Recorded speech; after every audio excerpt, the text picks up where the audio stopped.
Assassin's Creed Valhalla has an option where you can choose between a male or a female protagonist. However, with the criticism that they received with Assassin's Creed Odyssey, why would they opt for this option again?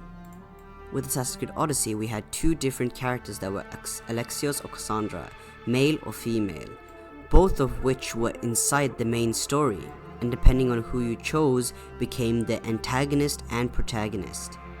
It was a clever attempt at giving both choices satisfaction and a bit of a surprise, if it hadn't been leaked a couple of months before the game came out anyways. But it was a fascinating concept and I went along with it. I did enjoy the couple of first hours when I played the game, but because of the gameplay and the just boring story and the fact that it was so repetitive beyond comprehension, I ignored it and I kept continuing and hoping that the story would be more fruitful and better moving forward. But the thing that stood in front of Odyssey was its own characters.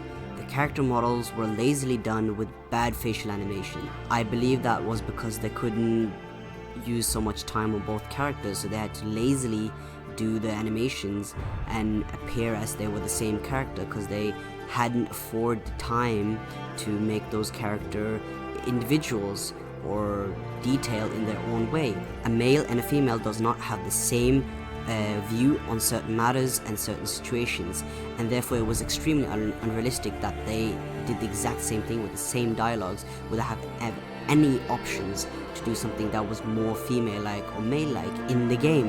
However, for Valhalla's case, they explain that Eivor is a character.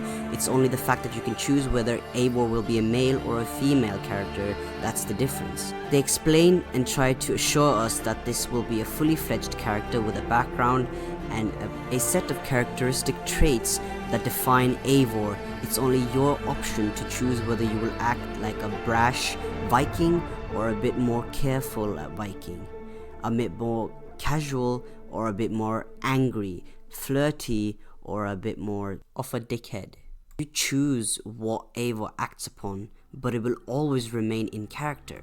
They have even assured us that lore-wise it will be correct and it will make sense throughout the story, but I am a bit worried that it won't be so.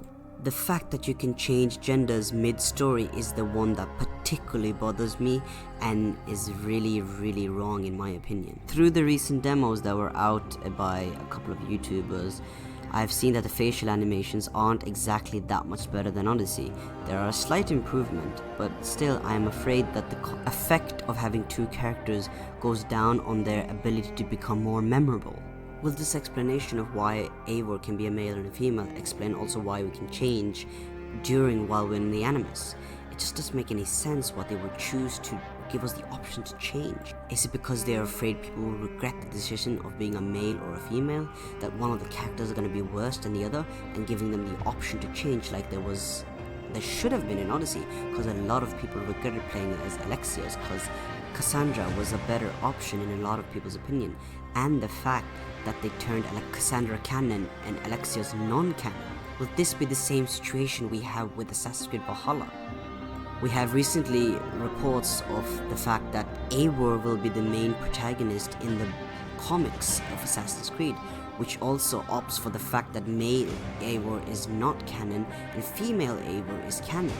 Why would they promote this game as both being canon while choosing to have female Eivor canon in the comic books?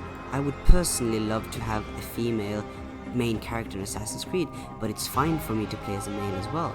However, when they try to do both ways, it doesn't quite do it. They aren't able to give both characters the justice that they need and deserve. I don't want Eivor to be a male and a female during dialogues, because then it just feels strange. It feels as if I can't connect with the fact that I'm speaking as a male or a female because of the fact that the options are the exact same.